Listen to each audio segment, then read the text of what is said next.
तो गाइस कैसे हैं आप सब लोग। ब्लड डीमन आर्ट की फर्स्ट एपिसोड के साथ हाजिर हूँ। जैसे तो इस एपिसोड की शुरुआत में दो लोगों को दिखाया जाता है जो कि क्लिफ के ऊपर खड़े होते हैं और उसके नीचे एक एबिस होती है, यानी कि एक खाई होती है। और इस खाई को होपलेस डीमन एबिस कहा जाता है क्योंकि कभी यहाँ पर डीमंस और टेरेंस के दरमियान में फाइट हुई थी और कहा जाता है कि डीमन किंग यानी डीमन एम्परर यहीं पर इस जगह पर मरा था। तो ये दोनों लोग यहाँ पर क्यों खड़े होते हैं? इन दोनों लोगों ने अपनी फैमिली के एक यंग मास्टर को बोरी में बंद करके उसको मारकर यहाँ पर इस एबिस के अंदर फेंक दिया होता है। दोनों ऊपर खड़े बातें कर रहे होते हैं, एक दूसरे से कहता है कहीं लॉन्ग फैमिली वालों को इस बारे में पता न चल जाए। दूसरा उसे कहता है नहीं, उन लोगों को इस बारे में नहीं पता चलेगा। तभी ये लड़का कौन सा कोई महान इंसान था, ये एक बेवकूफ था और ऊपर से इसके पास तो कल्टीवेशन की पावर भी नहीं थी। वैसे भी ये याओ फैमिली का एक बहुत ही बेकार सा लड़का है, कौन सा इसके मरने पर किसी को फर्क पड़ने वाला है। दूसरा बंदा उसे कहता है लेकिन ये तुम्हारा भाई भी तो है, तुम भी तो याओ फैमिली के यंग मास्टर हो, ऊपर से ये लॉन्ग फैमिली का सन इन लॉ है यानी कि ये उनका दामाद है। दूसरा बंदा उसे कहता है अपनी बकवास बंद करो, हमने जो करना था वो कर दिया है, हमने इसकी डेड बॉडी को भी अब यहाँ पर फेंक दिया, अब ये यहाँ से बाहर तो नहीं निकल सकता। यही बात यहाँ पर लॉन्ग फैमिली वालों के दामाद की, तो उनको दूसरा दामाद भी दिया जा सकता है। मैं भी उनका दामाद बन सकता हूँ क्योंकि मैं भी तो याओ फैमिली का यंग मास्टर हूँ। वो दोनों यहाँ पर इसकी डेड बॉडी को बोरी में बंद करके फेंक कर वहाँ से चले जाते हैं। तो हमारे यंग मास्टर की यानी जो हमारा हीरो है जिसका नाम याओ जुई है, उसका हाथ उस बोरी के अंदर से बाहर निकलता है और बोरी के अंदर से उसका बहुत सारा ब्लड बह रहा होता है। यहाँ पर हमारा याओ जुई मर चुका है। उसके मरने के बाद उसका जब ब्लड वहाँ पर निकल रहा होता है, क्योंकि जैसे इसको होपलेस डीमन एबिस कहा जाता है, तो यहाँ पर बहुत सारे डीमंस की आत्माएं भी रहती हैं। जब वो ब्लड वहाँ से बाहर निकलता है तो वहीं पर एक डीमन ऑफ पड़ा होता है, एक डीमन का जेम स्टोन या फिर इसको क्रिस्टल भी कह सकते हैं, वो पड़ा होता है। इसका ब्लड जब उस क्रिस्टल के साथ लगता है तो वो क्रिस्टल एक्टिवेट हो जाता है और उसके अंदर डीमन की सोल होती है, वो जल्दी से वहाँ पर अपीयर होती है। उस क्रिस्टल के अंदर जो डीमन कैद था वो डीमन कहता है तो फाइनली आज किसी ने मुझे यहाँ पर अवेकन कर ही दिया। मैं तो कितने लंबे अरसे से यहाँ पर इंतजार कर रहा था कि कोई यहाँ पर आए और मुझे जगाए। साथ ही वो हमारे याओ जुई की बॉडी की तरफ देखकर कहता है ये लड़का तो बहुत ज्यादा कमजोर है लेकिन ये मेरे किस काम का है। फिर साथ ही जब वो इसको इंस्पेक्ट करता है तो उसे पता चलता है कि इसके पास जो ब्लड वेसल्स है वो काफी ज्यादा स्पेशल है। वो कहता है लगता है कि ये मेरी हेल्प कर सकता है, मैंने अपनी सारी जिंदगी कल्टीवेट किया है और बहुत सारी पावर्स को हासिल किया, लगता है कि अब मैं सारी की सारी पावर्स इस लड़के को देने वाला हूँ क्योंकि इसी लड़के की बॉडी में मैं जिंदा हो सकता हूँ। तो उस क्रिस्टल के अंदर से उस डीमन की सोल बाहर की तरफ निकलती है और उस डीमन की सोल बाहर की तरफ निकलने के बाद उस बॉडी के अंदर हमारे याओ जुई की बॉडी के अंदर चली जाती है। और वो डीमन हमारे याओ जुई से कहता है लड़के आज मैं तुम्हें ये वाली अपॉर्चुनिटी देने वाला हूँ, हो सकता है कि तुम अपनी सारी जिंदगी कचरे रहे होगे लेकिन अब तुम्हें कचरे नहीं रहे बल्कि अब तुम एक डीमन एम्परर बनने वाले हो।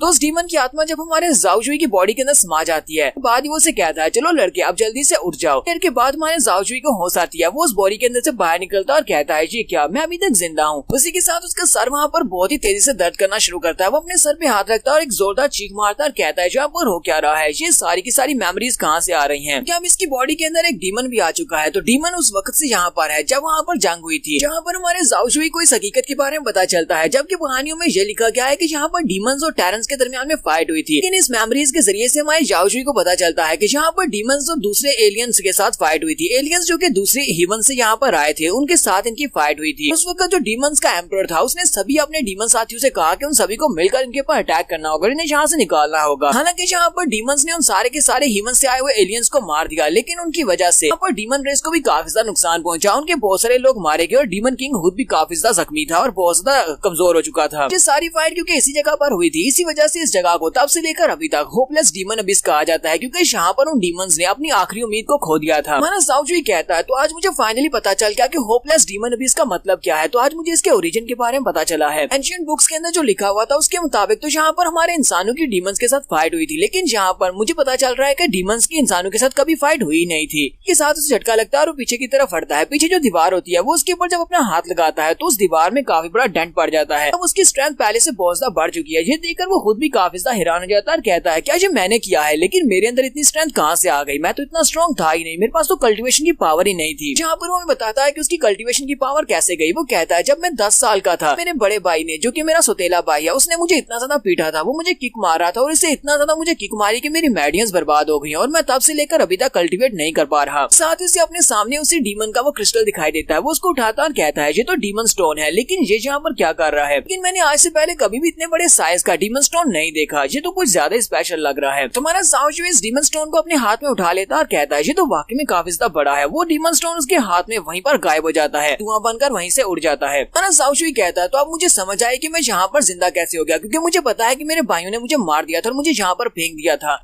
कि मैंने गलती से यहाँ पर इस डीमन क्रिस्टल की जितने भी सोल की पावर थी उसको अपनी बॉडी के अंदर अब्सॉर्ब कर लिया और मुझे यहाँ पर दूसरा मौका मिला है। मैं यहाँ पर दोबारा से रीबॉर्न हुआ हूँ, क्योंकि अभी मुझे थोड़ी देर पहले जितनी भी मेमोरीज दिखाई गई थी वो सारी की सारी उसी डीमन की थी। डीमन की आत्मा इस वक्त मेरी बॉडी के अंदर है। ये सब कुछ सोचने के बाद हमारा हीरो याओ जुई बहुत ज्यादा खुश हो जाता और कहता है मेरा नाम जाओ जुई है और मैं कभी भी गिव अप नहीं करूंगा क्योंकि अब मुझे यहाँ पर दूसरा मौका मिला है। मैं उन सभी लोगों से बदला लेने वाला हूँ, उन सभी लोगों से जिन्होंने मुझे ह्यूमिलिएट किया, जिन्होंने मेरी मैडियंस को बर्बाद किया, जो मुझे इंसान नहीं समझते, जो मुझे हमेशा तंग किया करते थे। ये वक्त आ चुका है कि अपनी वेंजेंस को पूरा किया जा सके। सभी को इसकी कीमत चुकाना पड़ेगी। और इसके साथ ही वो वहीं पर बैठकर दोबारा से कल्टीवेट करना स्टार्ट करता है। जाओ जुई वहीं पर बैठकर कल्टीवेट करते हुए कहता है मैं जाओ जुई, मुझे अब यहीं पर बैठकर कल्टीवेट करना चाहिए। क्या मुझे अपनी कल्टीवेशन को आगे बढ़ाना होगा, सभी से ऊपर टॉप पर पहुंचने के लिए मुझे ये सब कुछ करना पड़ेगा, ये लाजमी है। इसके बाद मैं कभी भी किसी के ऑर्डर्स को फॉलो नहीं करूंगा बल्कि सभी को मैं ऑर्डर्स दूंगा। तो जाओ जुई वहाँ पर काफी देर बैठकर अपने आप को कल्टीवेट करता है और वहीं पर वो सारी मेमोरीज को भी जानकर देख रहा होता है। जाओ जुई अपनी आंखें खोलता है और कहता है इस दुनिया में बहुत सारी डीमन रेसेस हैं, डिफरेंट तरह के डीमंस हैं, बहुत सारे ट्रेजर्स हैं। इस डीमन ने वो सारे के सारे ट्रेजर्स और बाकी की सारी डीमन रेसेस को देखा हुआ है। इसी वजह से अब मेरे लिए आसान हो जाएगा डीमन हंट या फिर ट्रेजर हंटिंग। जब फाइनली यहाँ पर अब नया काफी कुछ पता चल रहा है। जाओ जुई भी यहीं पर खड़ा होता है कि उसी वक्त से महसूस होता है कि ऊपर से पत्थर गिर रहे हैं। वो वहीं पर खड़ा जल्दी से जंप करता है और अपने आप को बचाता है। उसके पीछे वहाँ पर एक जबरदस्त धमाका होता है। जाओ जुई कहता है अब यहाँ पर क्या हो रहा है, तो बहुत ज्यादा क्लोज था, अगर मैं जल्दी से वहाँ से डॉज नहीं करता तो ये सारे पत्थर मेरे ऊपर गिरते और मैं वहाँ पर नीचे दब जाता। साइड के ऊपर देखता है तो वहाँ पर से उसे धमाके की आवाज आती है। वो जल्दी से उस तरफ जाता है और वहाँ पर देखता है तो वहाँ पर दो डीमन बीस्ट आपस में फाइट कर रहे होते हैं। बड़ा सा स्नेक होता है जबकि उसके सामने एक छोटा मंकी होता है। वो दोनों एक दूसरे के आमने सामने होते हैं। इनका साइज बहुत सा बड़ा होता है जबकि मंकी का साइज काफी छोटा होता है। स्नेक आगे बढ़ता है, मंकी के ऊपर अटैक करता है जबकि मंकी जंप करते हुए उसके ऊपर अटैक करते हुए पीछे की तरफ हट जाता है। लेकिन स्नेक भी उसे कहाँ पर छोड़ने वाला है। स्नेक उसको खाने के लिए बार बार उसके ऊपर अटैक करता है तो वो मंकी जल्दी से जंप करते हुए के ऊपर लगे हुए एक पेड़ के ऊपर जाकर चिपक जाता है और वहीं पर से उसकी नकल भी उतार रहा होता है, जिसकी वजह से वो स्नेक काफी गुस्सा होता है। जबकि हमारा जाओ जुई दूर से जहाँ सब कुछ देख रहा होता है कहता है बंदर तो काफी नटखट लगता है, इसका साइज काफी छोटा है लेकिन काफी स्ट्रॉन्ग लगता है कि ये इस सांप का मुकाबला करके रहेगा। तो सांप फिर से अपना बड़ा सा मुंह खोलता है और बंदर के ऊपर अटैक करने के लिए आगे बढ़ता है। वो नीचे से ऊपर की तरफ जाता है ताकि अपना मुंह खोलकर उसको खा सके। जाओ जुई दूर से चिल्लाकर उसे कहता है छोटे दोस्त अपने आप को संभालो जो तुम्हारी तरफ आगे बढ़ रहा है। जबकि वो छोटा मंकी उस पेड़ के ऊपर से छलांग लगाता है। वहाँ पर एक बेल लटकी होती है, वो उस बेल को भी पकड़ लेता है। उस पेड़ के ऊपर से उस बेल के साथ लटका नीचे की तरफ छलांग लगाता है और बड़ी स्पीड से नीचे चला जाता है। इसके साथ ही वो उस बेल को उस सांप की मुंडी के पास ही वहीं पर लपेट देता है। वो उसको गोल गोल लपेटता है ताकि वो उसकी सांस बंद कर सके। एक तरफ से वो बेल ऊपर पेड़ के साथ लगी होती है, दूसरी तरफ से इसने उस बेल को उस सांप के साथ बांध दिया और उसको बांधने के बाद वो नीचे की तरफ जंप करता है और पत्थर के पास जाकर खड़ा हो जाता है और अपने पाँव को एक पत्थर के साथ टिकाकर बाजुओं के साथ जोर लगाता है और उस रस्सी को खींचता है। की वजह से उस सांप की सांस आना बंद हो जाती है क्योंकि वो उसकी रस्सी को वहाँ पर और ज्यादा कस रहा होता है।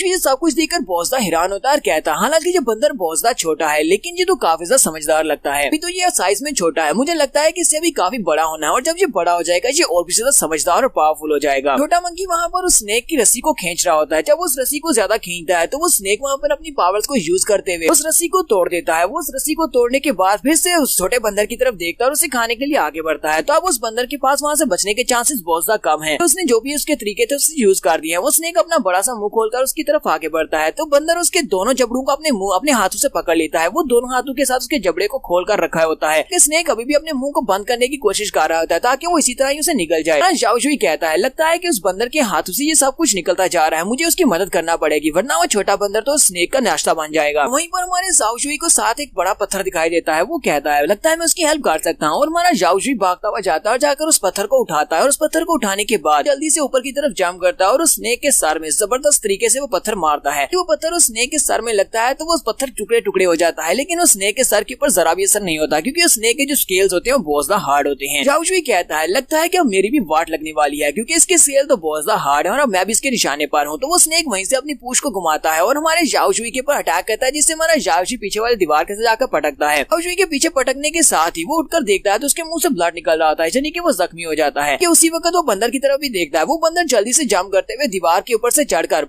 इसके बाहर चला जाता है यानी क्लिफ के ऊपर चला जाता है। जाओ जुई चिल्लाकर उसे कहता है बंदर कहीं कि तुम तो कुछ ज्यादा ही बेवफा निकले, मैंने यहाँ पर तुम्हारी जान बचाने के लिए अपनी जान को दांव पर लगा दिया लेकिन तुम यहाँ पर मुझे अकेले छोड़कर भाग रहे हो। साथ ही हमारा जाओ जुई हंसना शुरू कर देता है और कहता है क्या वाकई में ऐसा होने वाला है, मैं अभी अभी यहाँ पर जिंदा हुआ हूँ और क्या मैं यहाँ पर दोबारा से मरने वाला हूँ। वो बड़ा सा डीमन स्नेक भी हमारे जाओ जुई के सामने आकर खड़ा हो जाता है। वो उसकी तरफ देख कर अपनी जुबान निकाल रहा होता है जबकि हमारा जाओ जुई कहता है अब लगता है कि वाकई में यहाँ पर मरने वाला हूँ। लेकिन साथ ही उसी वक्त उसकी बॉडी के अंदर से वो डीमन की सोल जो होती है वो एक्टिवेट होती है और उसके अंदर से वो एक बड़ा सा डीमन बाहर निकलता है जो कि एक उसकी एनर्जी स्पिरिट फॉर्म में होता है। झाओ जुई की आंखों का कलर भी चेंज हो जाता है और झाओ जुई कहता है नहीं, मैं यहाँ पर मार नहीं सकता क्योंकि अभी तक मेरा वेंजेंस कंप्लीट नहीं हुआ। मुझे अभी अपने वेंजेंस के लिए यहाँ पर जिंदा रहना होगा, मुझे उन सभी से बदला लेना है। मैं कम से कम इस जगह के ऊपर किसी बड़े से स्नेक के हाथों से तो नहीं मर सकता। तो यहाँ पर हम लोग अपनी एपिसोड 1 का एंड करेंगे। तो नेक्स्ट एपिसोड में देखेंगे कि क्या हमारा झाओ जुई इस स्नेक को मार डालेगा और उसके बाद क्या वो इस होपलेस डीमन अबीस से बाहर निकल पाएगा या नहीं। एपिसोड की एक्सप्लेनेशन अच्छी लगी हो तो कमेंट करके जरूर बताइएगा। चैनल को सब्सक्राइब कर दे, वीडियो को लाइक और शेयर कर दे। शुक्रिया।